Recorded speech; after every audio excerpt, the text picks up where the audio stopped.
ان کی درستی اور ان کی اصلاح وہ انسان کی زندگی کا اور ایمان کی بنیاد ہے۔ اس کے ساتھ ساتھ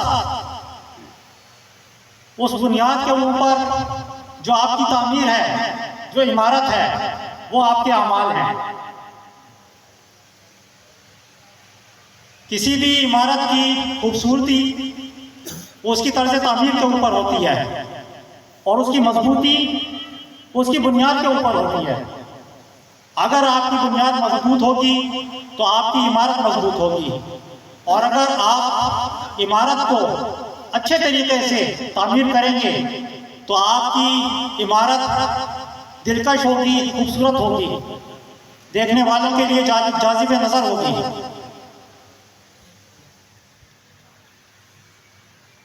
تمام انبیاء کرام حضرت آدم علیہ السلام سے لے کر حضور نبی کریم صلی اللہ علیہ وسلم تک جتنے گزرے، عقائد کے بارے میں آپ جانتے ہیں۔ بنیادی عقائد توحید و رسالت ہیں، آخرت کے اوپر ایمان ہے، فرشتوں کے اوپر ایمان ہے، یؤمنون بالغیب، جتنی غیب سے متعلقہ چیزیں ہیں جو انبیاء نے اپنے اپنے دور کے اندر بتائیں، ان سب کے اوپر ایمان لانا، ان سب کے اوپر یقین کرنا، یہ ہماری ایمان کی بنیاد ہے۔ اس کے ساتھ ساتھ جس طرح سے میں نے ذکر کیا، اب آپ کی عمارت ہے۔ عمارت وہ چیز ہوتی ہے جو دنیا کے سامنے ہوتی ہے، بنیاد پوشیدہ ہوتی ہے، اور عمارت وہ لوگوں کے سامنے ہوتی ہے، دنیا کے سامنے ہوتی ہے۔ جتنی آپ اپنی عمارت کو خوبصورت بنائیں گے، اللہ تبارک و تعالیٰ کے نزدیک بھی آپ اتنے سربلند کر دیے جائیں گے۔ دیکھیں حضور نبی کریم صلی اللہ علیہ وسلم کی زندگی کے اوپر ذرا نظر ڈالیں۔ ابھی بظاہر طور پر وحی کا سلسلہ نہیں شروع ہوا، اور ظاہری نبوت کا سلسلہ شروع نہیں ہوا، اگرچہ آپ ہمیشہ سے نبی تھے۔ صحابہ کرام نے عرض کی کہ یا رسول اللہ، آپ کو نبوت سے کب سرفراز کیا گیا؟ تو آپ نے فرمایا کہ جس وقت آدم علیہ السلام پانی اور مٹی کے درمیان تھے، میں اس وقت بھی نبی تھا۔ تو ایک تو نبوت کا وہ پہلو ہے۔ دوسرا پہلو جو ظاہری ہے کہ 40 سال کی عمر کے بعد پھر وحی کا سلسلہ باقاعدہ شروع ہوا، اور آپ کو سند نبوت ظاہری طور پر عطا کی گئی۔ اگر حضور نبی کریم صلی اللہ علیہ وسلم کی زندگی مبارک کے اوپر آپ نظر ڈالیں تو جس وقت آپ نے اپنی نبوت کا اعلان فرمایا تھا اور پہاڑی کے اوپر کھڑے ہو کر آپ نے قریش کو دعوت دی، پکارا، انہیں بلایا، اس موقع کے اوپر آپ نے جو سب سے پہلی بات کہی تھی وہ کیا تھی؟ آپ نے فرمایا کہ اے گروہ قریش، اگر میں تم سے یہ بات کہوں کہ اس پہاڑی کے پیچھے دشمنوں کا ایک لشکر ہے جو تمہارے اوپر حملہ آور ہونا چاہتا ہے، تو کیا تم میری بات کا یقین کرو گے؟ تو سب لوگوں نے بیک زبان جو جواب دیا تھا وہ قابل غور ہے۔ انہوں نے کیا عرض کیا؟ انہوں نے کہا کہ کیوں نہیں ہم آپ کی بات کے اوپر یقین کریں گے کہ آپ ہمارے درمیان صادق ہیں اور امین ہیں۔ دیکھیں یہ انسان کے کردار کی دو بنیادی صفات ہیں، صدق اور امانت۔ اور کوئی بھی نبی جس کے اندر یہ خصوصیات کسی انسان کے اندر نہیں ہو تو وہ نبوت کے درجے کے اوپر سرفراز نہیں ہو سکتا۔ نبوت کا منصب تو چھوڑ دیں، کوئی ولایت کے منصب کے اوپر بھی سرفراز نہیں ہو سکتا ان دو بنیادی خصوصیات کے بغیر۔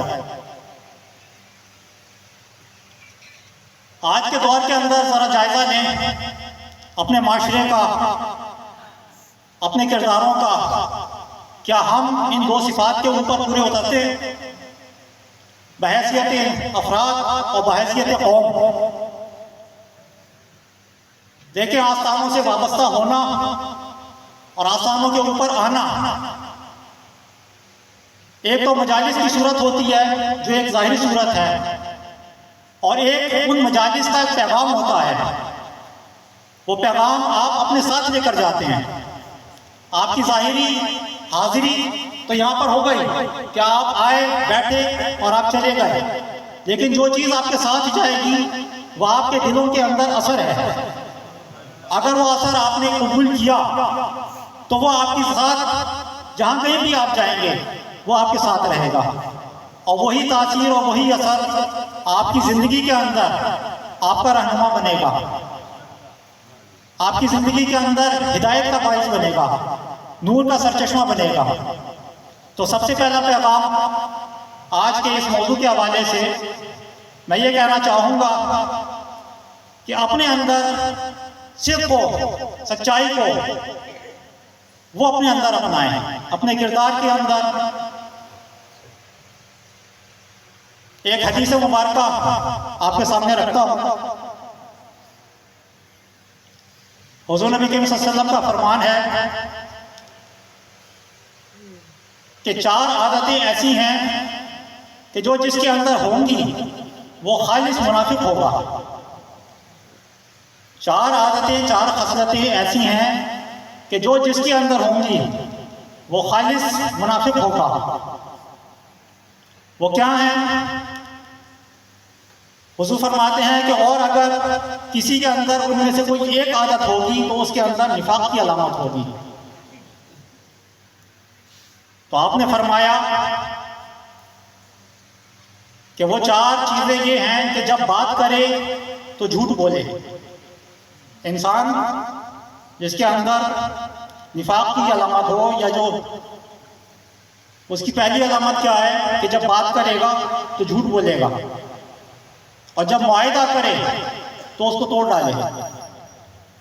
جب معاہدہ کرے اس کو توڑ ڈالے گا، اور جب وعدہ کرے تو وعدہ خلافی کرے، اور جب جھگڑا کرے تو گالم گلوچ کرے. اس حدیث مبارکہ کی روشنی میں ہر شخص مجھ سمیت اپنے کرداروں کے اوپر ذرا غور کریں کہ کہیں ہمارے اندر یہ صفات، یہ خصلتیں تو نہیں ہیں.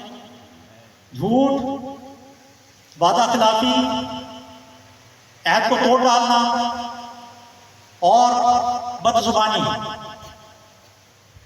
اور ایک اور روایت کے اندر یہاں مزید الفاظ آتے ہیں کہ حضور نے فرمایا کہ چاہے وہ شخص روزہ رکھے اور نماز پڑھے اور اپنے آپ کو مسلمان سمجھے، لیکن وہ پھر بھی منافق ہے.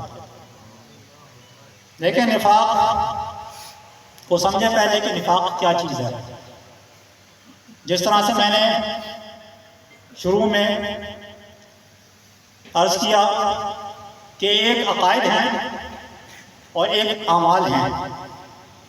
ایک نفاق ہوتا ہے اعتقادی، یعنی آپ یا کوئی شخص اللہ تبارک و تعالیٰ کا، اس کی وحدانیت کا، اس کی توحید کا بظاہر اقرار کرے، حضور نبی کریم صلی اللہ علیہ وسلم کی رسالت کا بظاہر اقرار کرے، آخرت کا بظاہر اقرار کرے، لیکن دل میں اس کے اوپر یقین نہ رکھے. یہ اعتقادی نفاق ہے. اور ایک نفاق وہ ہوتا ہے کہ جو انسان کے اعمال کے اندر ہوتا ہے، یعنی انسان کی عمارت کو بگاڑ دیتا ہے. ایک نفاق وہ ہے کہ جو انسان کی بنیاد کو بگاڑ دیتا ہے، اس کے ایمان کی بنیاد کو بگاڑ دیتا ہے. اور ایک نفاق وہ ہے کہ جو اس عمارت کو بگاڑ دیتا ہے. اگر عمارت کے اندر دراڑ آ جائے تو کیا آپ اس عمارت کے اندر رہنا پسند کریں گے؟ وہ عمارت تو کسی وقت بھی گر سکتی ہے. تو یہ نفاق جو ہے، اعمال کا نفاق، اسی طرح سے ہے کہ وہ آپ کی عمارت کو، اس کو کھوکھلا کر دیتا ہے، اس کو کمزور کر دیتا ہے. ایک اور حدیث مبارکہ جو تھوڑی سی طویل ہے لیکن اس موضوع کے حوالے سے وہ میں بیان کرنا چاہوں گا، آپ کے سامنے رکھنا چاہوں گا. بہت اہم ہے، اس کو ذرا توجہ سے سنیں. حضرت سمرہ بن جندب رضی اللہ تعالیٰ عنہ وہ بیان کرتے ہیں کہ جب رسول اللہ صلی اللہ علیہ وسلم نماز پڑھ لیتے تو اپنا رخ انور ہماری طرف کر لیتے اور فرماتے ہیں کہ آج تم میں سے کس نے خواب دیکھا ہے؟ راوی بیان کرتے ہیں اگر کسی نے خواب دیکھا ہوتا تو وہ اسے بیان کر دیتا، اور آپ جو اللہ چاہتا اس کی تعبیر بیان فرماتے. آپ نے ایک روز ہم سے پوچھا کیا تم نے میں سے کسی نے خواب دیکھا ہے؟ ہم نے عرض کیا کہ نہیں، ہم میں سے کسی نے نہیں دیکھا۔ آپ نے فرمایا لیکن میں نے آج رات 2 آدمی دیکھے، وہ میرے پاس آئے تو انہوں نے مجھے ہاتھوں سے پکڑ کر اٹھایا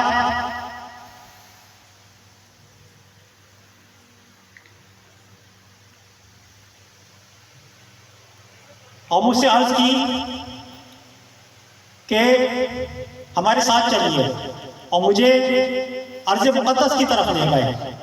وہاں ایک آدمی بیٹھا ہوا دیکھا اور ایک اس کے ساتھ کھڑا ہوا تھا۔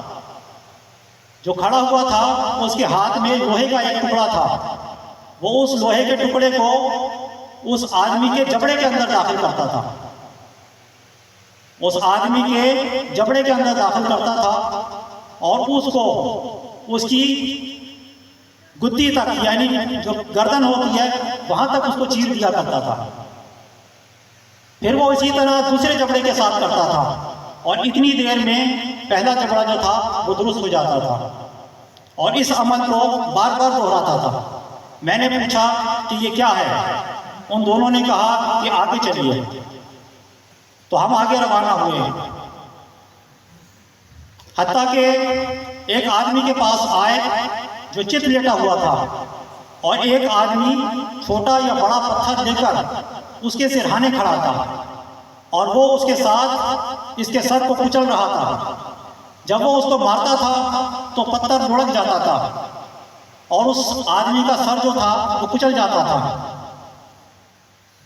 جب وہ پتھر لے کے واپس آتا تھا، اس دوران اس آدمی کا سر دوبارہ ٹھیک ہو جاتا تھا۔ وہ آدمی اس کے ساتھ پھر ویسے ہی کرتا تھا اور یہ عمل جاری رہتا تھا۔ میں نے کہا کہ یہ کیا ہے؟ ان دونوں نے کہا کہ آگے چلیے۔ چنانچہ ہم چلے تو ایک تندور جیسے سوراخ کے پاس آئے، جس کا اوپر کا حصہ تنگ تھا جبکہ اس کا نچلا حصہ کھلا تھا۔ اس کے نیچے آگ جل رہی تھی۔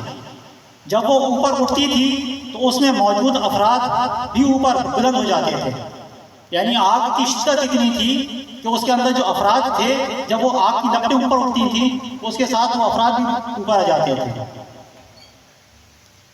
حتیٰ کہ ایسے لگتا تھا کہ وہ اس سے نکل جائیں گے، اور جب وہ بجھ جاتی تھی تو وہ اس میں واپس آ جاتے تھے، اور اس میں مرد اور عورتیں برہنہ تھیں۔ میں نے کہا کہ یہ کیا ہے؟ ان دونوں نے کہا کہ آگے چلیے۔ ہم چلے حتیٰ کہ ہم خون کی نہر کے پاس پہنچے۔ وہاں نہر کے سامنے پتھر تھے، اور ایک شخص جو نہر کے اندر تھا جب وہ باہر نکلنے کا ارادہ کرتا تھا تو باہر کنارے پر کھڑا آدمی اس کے منہ کے اوپر پتھر پھینکتا تھا اور اسے اپنی پہلی جگہ کے اوپر پہنچا دیتا تھا۔ پھر جب وہ نکلنے کے لیے آتا تھا پھر وہ اس کے منہ کے اوپر پتھر مارتا تھا تو وہ شخص واپس نہیں چلا جاتا تھا۔ میں نے کہا کہ یہ کیا ہے؟ انہوں نے کہا کہ آگے چلیے۔ چنانچہ ہم چلے حتیٰ کہ ہم سرسبز و شاداب باغ میں پہنچے۔ اس باغ میں ایک بڑا درخت تھا اور اس کے تنے کے پاس ایک عمر رسیدہ شخص اور کچھ بچے تھے، اور درخت کے قریب ایک آدمی تھا، اس کے آگے آگ تھی جسے وہ سلگا رہا تھا، جلا رہا تھا۔ وہ مجھے درخت پر لے گئے۔ انہوں نے مجھے درخت کے وسط میں ایک گھر میں داخل کر دیا۔ میں نے اس سے خوبصورت گھر کبھی نہیں دیکھا تھا۔ اس میں بوڑھے، مرد، نوجوان، خواتین اور بچے تھے۔ پھر وہ مجھے وہاں سے باہر نکال لائے اور درخت کے اوپر لے گئے، اور مجھے اس سے بھی احسن اور افضل گھر میں لے گئے۔ اس میں بوڑھے اور جوان تھے۔ میں نے ان دونوں سے کہا تم رات بھر مجھے لیے ہوئے پھرتے رہے، لہٰذا میں نے جو کچھ دیکھا اس کے متعلق مجھے بتاؤ۔ انہوں نے کہا کہ جی ہاں، ہم عرض کرتے ہیں۔ رہا وہ شخص جس کو آپ نے دیکھا کہ اس کے جبڑے کو چیرا جا رہا تھا، اور وہ شخص جھوٹا شخص تھا۔ وہ جھوٹ بیان کرتا تھا، پھر اس سے وہ جھوٹ نکل جاتا تھا حتیٰ کہ وہ آفاق تک پہنچ جاتا تھا۔ آپ نے جو دیکھا وہ روز قیامت تک اس کے ساتھ کیا جائے گا۔ وہ آدمی جو آپ نے دیکھا کہ اس کا سر کچلا جا رہا تھا، یہ وہ شخص تھا جس نے قرآن کا علم سیکھا لیکن اس نے رات کا قیام نہ کیا اور نہ دن کے وقت اس علم کے مطابق عمل کیا۔ آپ نے جو دیکھا اس کے ساتھ یہ سلوک قیامت تک جاری رہے گا۔ اور آپ نے جنہیں سوراخ میں دیکھا، وہ تندور نما جو سوراخ تھا، وہ بدکار لوگ تھے۔ اور آپ نے جسے نہر میں دیکھا وہ سود خور تھا۔ آپ نے درخت کے تنے کے ساتھ جس بزرگ شخص کو دیکھا وہ ابراہیم علیہ السلام تھے، اور ان کے گرد جو بچے تھے وہ لوگوں کی اولاد تھی، وہ لوگ بچے جو بچپن میں فوت ہو جاتے ہیں۔ وہ شخص جو آگ جلا رہا تھا وہ جہنم کا داروغہ مالک تھا۔ آپ جس پہلے گھر میں داخل ہوئے تھے وہ عام مومنین کا گھر تھا، یعنی جنت میں ان کا جو گھر اللہ تعالیٰ عطا فرمائے گا۔ رہا یہ گھر تو یہ شہداء کا گھر ہے جو بلند مقام کے اوپر تھا، یہ شہداء کا گھر ہے۔ میں جبرائیل ہوں اور یہ میکائیل ہیں۔ وہ دو بندے جو تھے، ایک جبرائیل علیہ السلام تھے اور ایک میکائیل علیہ السلام تھے۔ انہوں نے کہا کہ اب آپ اپنا سر اٹھائیں۔ جب میں نے سر اٹھایا تو میرے اوپر بادلوں کی مانند ایک ابر تھا، ایک ابر اوپر چھایا ہوا تھا۔ ابر میں نے دیکھا فضا کے اندر، بلندی کے اوپر ایک ابر میں نے دیکھا۔ ان دونوں نے کہا کہ یہ آپ کی منزل ہے۔ میں نے کہا مجھے چھوڑ دو، میں اپنی منزل میں داخل ہو جاؤں۔ انہوں نے کہا ابھی آپ کی عمر باقی ہے جو آپ نے مکمل نہیں کی، جب آپ اسے مکمل کر لیں گے تو اپنی منزل میں داخل ہو جائیں گے۔ حدیث مبارکہ ذرا طویل تھی، لیکن اس کے اندر جو پیغام تھا وہ میں آپ تک پہنچانا چاہتا تھا کہ اپنی زندگیوں کے اوپر ذرا نظر دوڑائیں اور ذرا غور کریں کہ جو کچھ حدیث مبارکہ کے اندر بیان کیا گیا ہے، ہماری زندگیاں، ہمارے کردار اس سے کس حد تک بچے ہوئے ہیں۔ اگر بچے ہوئے نہیں ہیں تو مقام فکر ہے، یہ لمحہ فکر ہے، یہ اپنی اصلاح کی ضرورت ہے۔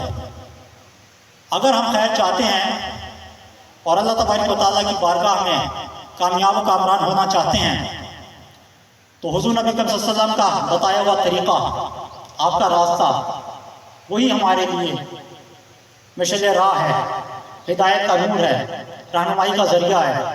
اور آپ کے بعد وہ لوگ کہ جو اس راستے کے اوپر چلے، جس طرح سے ابھی قاری صاحب نے سورہ فاتحہ کے ضمن میں بیان کیا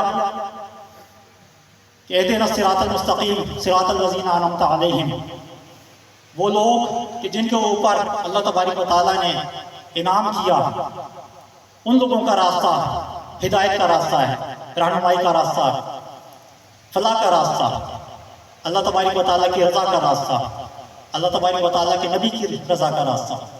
اللہ تبارک و تعالیٰ ہم سب کا حامی ناصر ہو۔ اللہ تبارک و تعالیٰ ہم سب کو اپنے دین کے اوپر استقامت عطا فرمائے۔ اللہ تبارک و تعالیٰ ہم سب کو شیطان کے شر سے اور ہمارے نفس کے مکر و فریب سے محفوظ رکھے، اور اللہ تعالیٰ ہم سب کو کامیاب و کامران فرمائے۔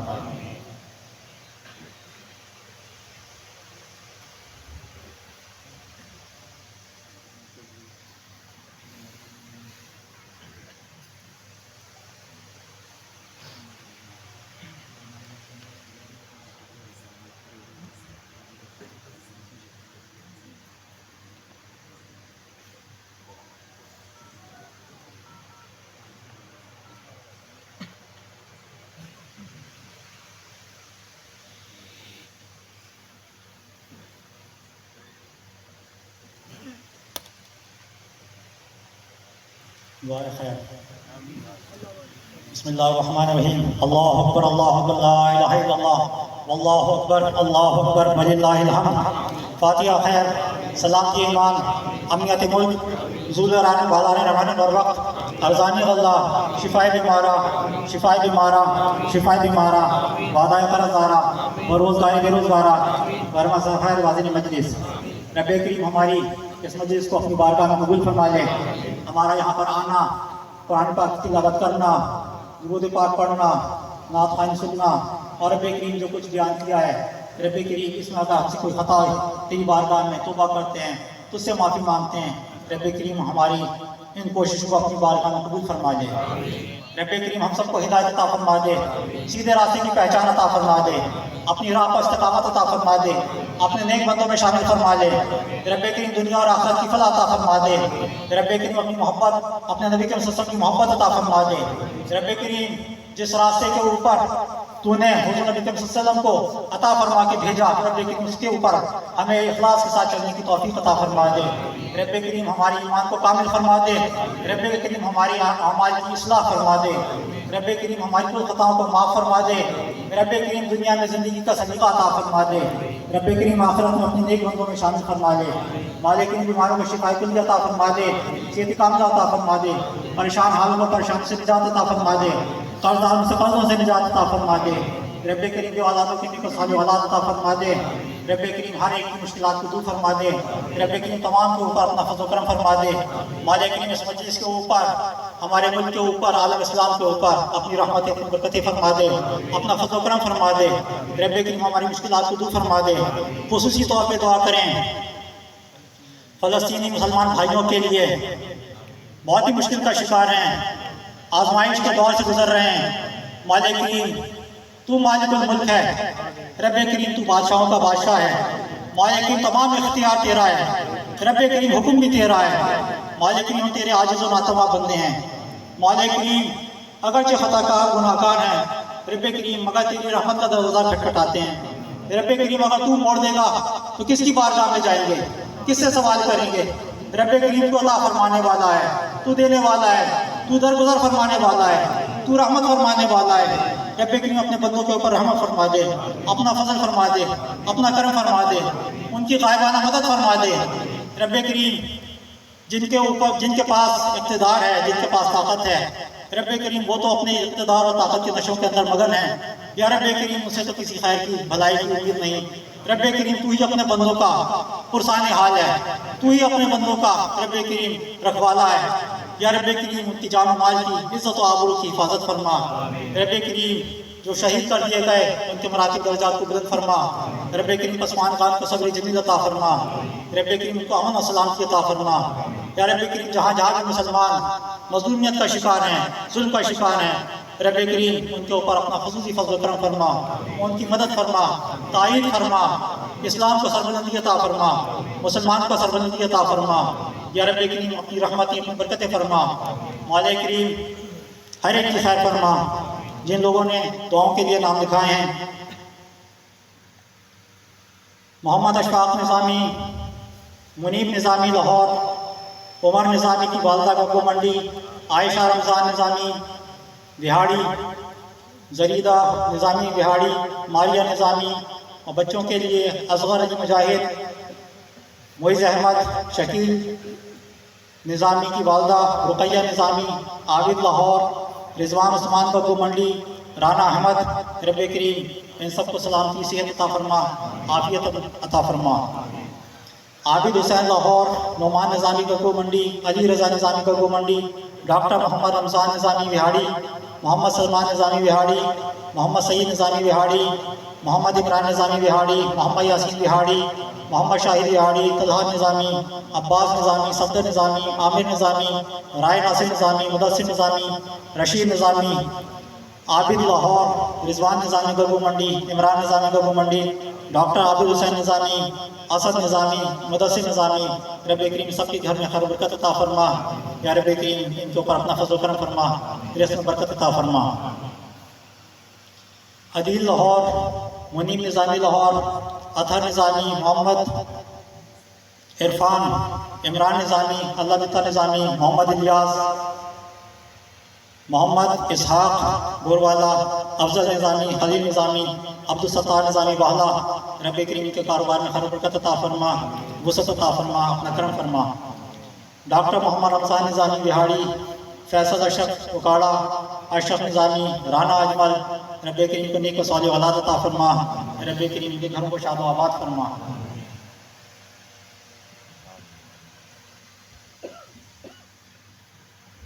خصوصی طور پہ دعا کیجئے، میرے ماموں کے شہدوں میں یہاں پر آئے بھی تھے، سید جنید علی شاہ صاحب آج کل علیل ہیں، اللہ تبارک و تعالیٰ ان کو صحت کاملہ عطا فرمائے، شفا کلی عطا فرمائے، درازی عمر عطا فرمائے، اور ان کی مرض کو، ان کی تکلیفوں کو اللہ تعالیٰ دور فرمائے اور ان کا سایہ تادیر سلامت رکھے۔ ہماری والدہ صاحبہ، اللہ تبارک و تعالیٰ ان کو صحت و سلامتی عطا فرمائے، عافیت و تندرستی عطا فرمائے، اللہ تبارک و تعالیٰ ان کی عمر میں برکت عطا فرمائے، ان کا سایہ ہمارے اوپر سلامت رکھے۔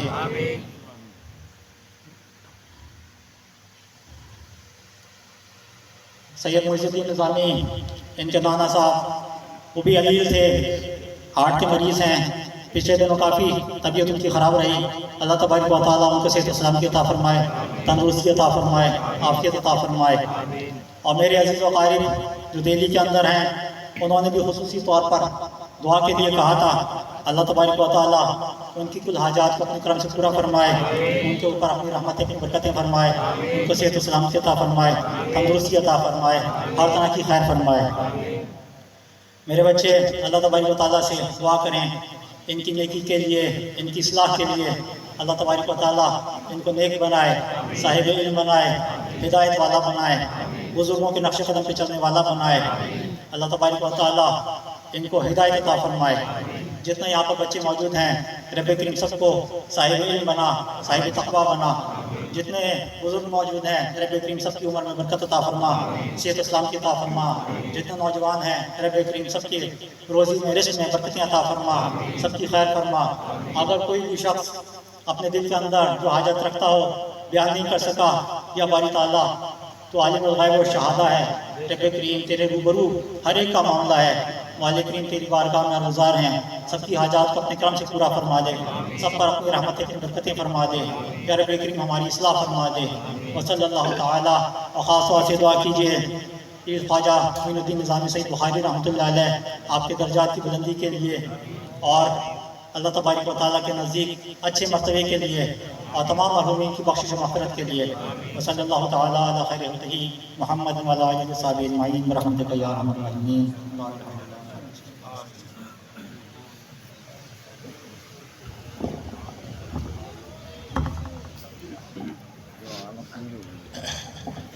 حضرات گرامی، اپنی جگہ پر ہی تشریف رکھیں اور ترتیب بنا لیں۔ آمنے سامنے لنگر تقسیم ہوتا ہے، یہ نظامی جو بچے ہیں، انتظامیہ کے جو برادرز ہیں، آپ کی مدد کر رہے ہیں، آمنے سامنے آپ چہرہ کر لیں گے۔ میرا خیال ہے یہ لائن تو سامنے ہی کر لیں تو بہتر ہے۔ جی دیکھ لیجئے گا آپ، جی تھوڑا سا، جی اتنی گنجائش آمنے سامنے بنائیں کہ درمیان میں جو لنگر تقسیم کریں ان کو جگہ مل جائے، آمنے سامنے تھوڑا سا کشادہ ہو جائیں۔ جی زیادہ تنگ ہے تو دوسری لائن میں ساتھ ہو کے بیٹھ جائیں۔ جی کہاں سے